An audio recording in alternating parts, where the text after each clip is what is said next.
Sabu greets Tokugawa after a long time. He politely says it has been far too long since they last met. Tokugawa introduces him proudly as a 9th Dan swordsman, a master of modern swordsmanship. Many people even call him Sabu the Killer, because rumors say he has cut down more than 20 people with a sword. In modern Japan, and perhaps the entire world, there is no swordsman who has killed as many opponents as him. However, something strange happens. As soon as Sabu looks at the mysterious man standing in the arena, his expression changes. He suddenly feels uneasy. Tokugawa notices his reaction and asks if something is bothering him. Sabu stares at Musashi and asks Tokugawa a serious question, "Who is this man?" But Tokugawa reminds him of their agreement. He says the identity of this man will only be revealed after the match. Hearing this, Sabu slowly shakes his head. He refuses to fight.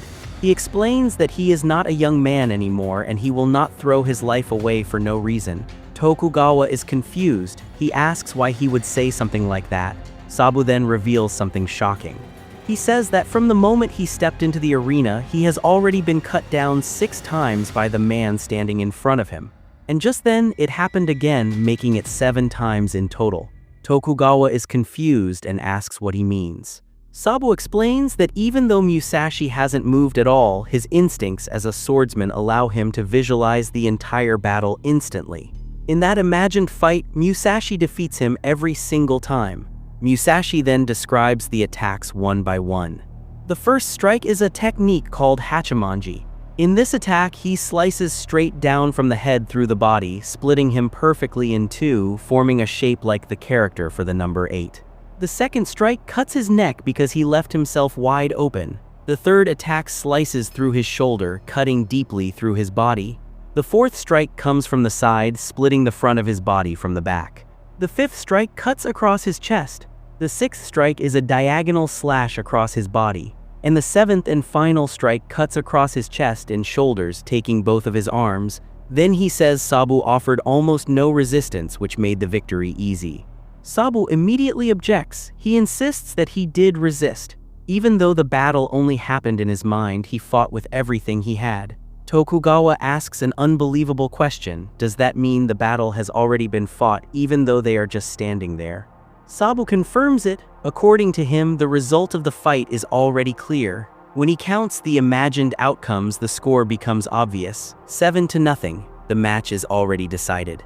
However, Tokugawa notices something strange. Musashi doesn't even have a sword. So how could he possibly cut someone down like that? Tokugawa asks how Musashi could slash or split someone without a weapon. Musashi simply questions the quality of Sabu's swords instead. Curious, he asks if he can examine the sword Sabu is carrying. Sabu is surprised but eventually agrees, saying that since the match is already settled, there is no harm in letting him see it. In fact, he is curious to see how this mysterious man holds a sword. Sabu hands the blade to Musashi. The moment Musashi grips it, he quietly says that he has missed the feeling of holding a sword. Then he asks if he can look at Sabu's second sword as well. While inspecting both blades, Musashi notices something unusual. He explains that traditionally a swordsman carries 2 different swords, one long and one short. But Sabu's swords are the same length, which immediately feels strange to him. Curious about Musashi's skill, Tokugawa then asks if he could demonstrate his technique.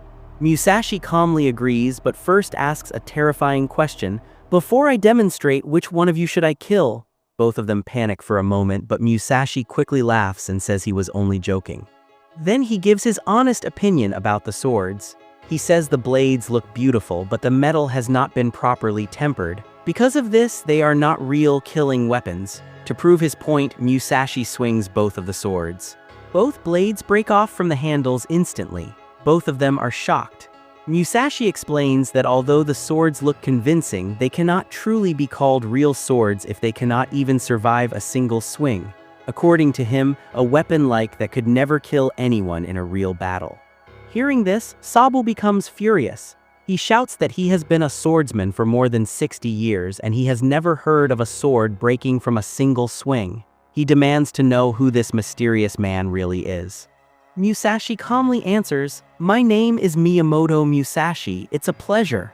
Tokugawa confirms that the man truly is Musashi, but Sabu refuses to believe it and accuses them of mocking him. Then, Musashi declares something bold. Whether it's with a sword, a spear, a bow, or even his bare hands, he will defeat the strongest fighters alive. Because now, the legendary swordsman from 400 years ago has returned, and the strongest warriors of the modern world are about to face their greatest challenge. Thinking about such a battle excites Tokugawa so much that his body begins to shake with anticipation. Later, Baki meets with Tokugawa, and Tokugawa begins talking about an incredible fight he recently witnessed. He explains that the strongest creature on Earth, Yujiro Hanma, actually fought in a hand-to-hand battle against Kaoru Hanayama. According to Tokugawa, the fight was unbelievable. Seeing someone stand up and challenge Yujiro like that was extremely rare. Tokugawa praises Hanayama for his courage. He says Hanayama understood something very important, that fighting someone like Yujiro could save him from the boredom of ordinary life. Instead of avoiding danger, Hanayama willingly chose to face the strongest fighter alive. Baki listens and admits that he understands why Hanayama did it. Tokugawa agrees and says that because Hanayama actually stepped forward and challenged the ogre, it proved just how fearless he really is. During the fight, Hanayama kept trying to land a hit, but Yujiro didn't even bother to move. Then Yujiro said something terrifying to Hanayama. He told him that even if Hanayama didn't realize it, his body already knew the truth. His cells themselves were shrinking in fear.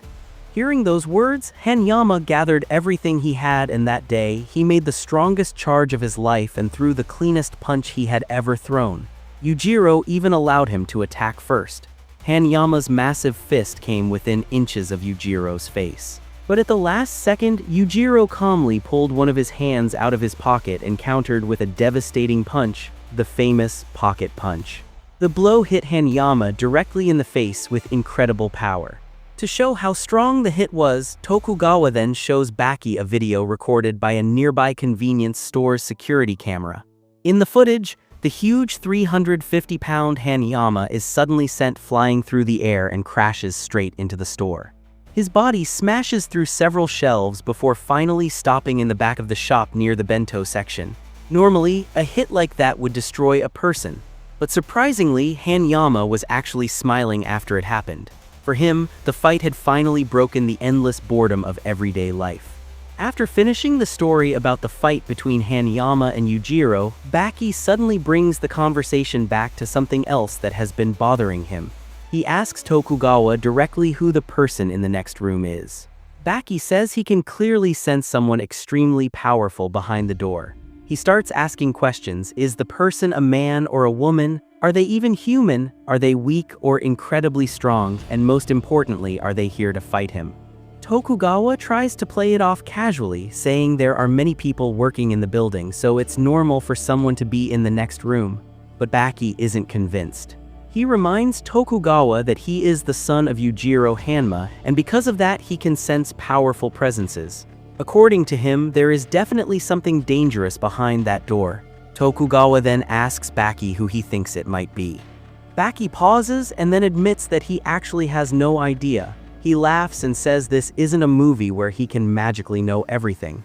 But he also admits that if he couldn't sense such a strong presence, he would be a complete idiot. Suddenly, something shocking happens. Baki feels someone appear right behind him. He immediately tries to attack with a kick, but before he can land the strike, he suddenly feels as if his leg has been cut down. Of course, no real wound appears, it's more like a terrifying illusion created by overwhelming killing intent. When the two fighters look at each other, they both experience strange visions. Baki sees something like a massive mushroom cloud, symbolizing overwhelming destructive power. Meanwhile, Musashi sees something different, a huge, endless banquet, symbolizing a feast of powerful opponents waiting to be fought. Musashi tells Baki that he has excellent instincts and even asks if he is a ninja. At that moment, Tokugawa asks Baki to explain exactly what he is sensing. He wants to know how this man's presence feels to him. At first, Baki hesitates. He admits that what he is about to say sounds completely crazy, but Tokugawa encourages him to trust his instincts. So Baki finally says what he truly believes. According to his gut feeling, the man standing in front of him is someone who died hundreds of years ago. Baki then says the name directly, Miyamoto Musashi. Tokugawa is stunned. Even Baki himself admits how insane it sounds. Bringing a dead samurai from the past into the present sounds like something from a bad movie. But despite how impossible it seems, Baki says he is completely certain, not because of logic or evidence, but because of what he feels. At that moment, Musashi tries to visualize an attack in Baki's mind, but Baki dodges it. He tells Baki that he actually managed to dodge his attack, which impresses him. Baki now confidently declares that the man standing in front of him is Miyamoto Musashi. Hearing this, Tokugawa becomes nervous and tries to say something, but Baki immediately notices his suspicious reaction.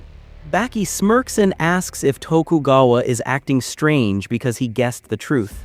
At that moment, Musashi addresses Baki directly. Calling him boy, he suggests that instead of talking any further, they should take the conversation outside.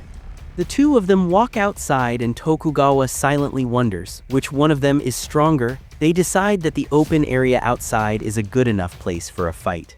At first, it seems like Musashi is completely unarmed. Baki notices this and wonders how Musashi plans to fight without a weapon. But then Musashi casually moves his hand and suddenly it feels as if a blade has appeared. Baki is shocked and wonders where the weapon came from. Musashi then explains something important. According to him, when a swordsman reaches the highest level of skill, his body itself becomes a blade. At that point, there is no longer any need to carry a sword. In other words, Musashi himself is the weapon. Hearing this, Baki becomes even more excited. He admits that he never imagined such a level of power could exist. Just as the two of them are about to start fighting, Tokugawa quickly interrupts them.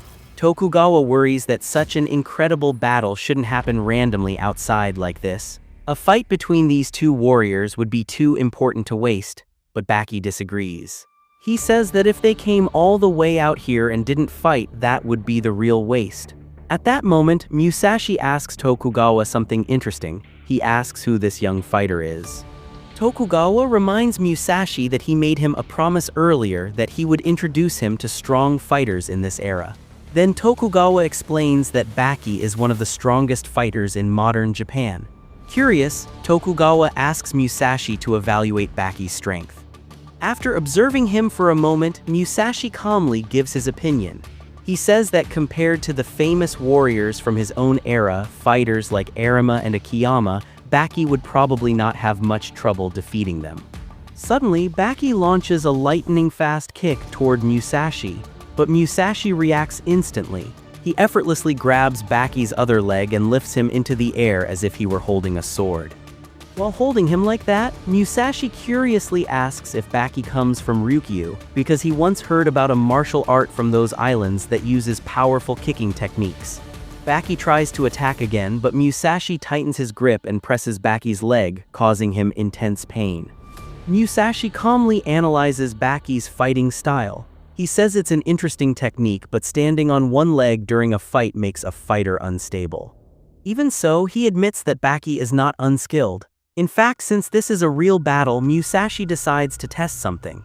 He wants to see whether Baki will break or not. Then Musashi does something shocking. Still holding Baki by the leg, he swings him through the air like a sword, just like he demonstrated earlier. With tremendous force, he slams Baki into the ground, knocking him unconscious. Looking down at the fallen fighter, Musashi calmly comments on the result. According to him, Baki turned out to be stronger than an average sword. After a while, Baki eventually wakes up inside a room. As he regains consciousness, he remembers what happened and admits the truth to himself. He lost. And not just lost, he realizes that words like strong aren't even enough to describe the man he faced. It barely felt like a fight at all. Then a shocking realization hits him. The person he just fought was none other than Miyamoto Musashi, a legendary samurai who lived hundreds of years ago. At first, Baki thinks the idea sounds completely insane. After all, Musashi has been dead for centuries. But the pain in his head and body proves that what happened was real. Even though it defies logic, Baki knows one thing for sure: he wants to see Musashi again. So he immediately rushes outside. When he arrives, he finds Musashi already there. Musashi casually greets him and invites him to join their training. Nearby, several stalks of freshly cut bamboo have been prepared. Baki remembers hearing an old story about Musashi that he could slice through freshly cut bamboo with a single swing. Curious, Baki watches closely. Musashi grips the bamboo and swings. The result is unbelievable. With nothing but the power of his grip, wind pressure, and technique, he crushes and shatters the bamboo stalks, destroying them node by node. Then he does something even more shocking. He breaks 2 bamboo stalks at the same time.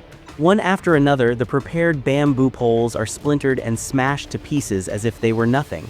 Watching this incredible display, Baki is completely stunned. He can't help but ask an honest question. He asks Musashi what the purpose of this training is. Musashi replies simply that he has never really thought about it deeply. For him, training is just something a true swordsman must do. It is a natural part of being a warrior. Baki then asks if the purpose of training is to win fights. Musashi calmly answers yes. Hearing that, Baki suggests something bold. If Musashi wants better training, then fighting him again would be the perfect opportunity. But Musashi immediately rejects the idea. He reminds Baki that earlier, when he knocked him unconscious, Baki was completely helpless. If Musashi had wanted to, he could have killed him many times over while he was lying there. This reveals something important about Musashi's mindset. His philosophy of combat is completely different from Baki's modern way of thinking.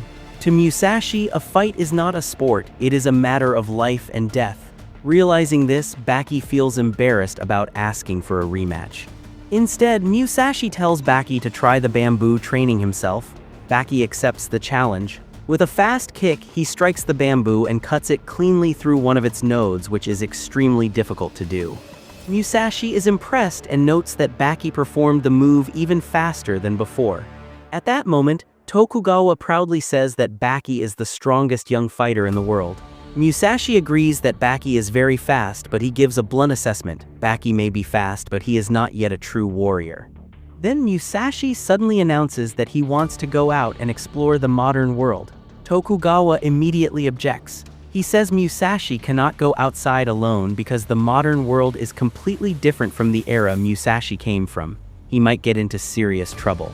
Musashi doesn't understand the concern. What kind of trouble could he get into? Does he look like a child? Baki then joins the conversation, reflecting on Musashi's earlier words.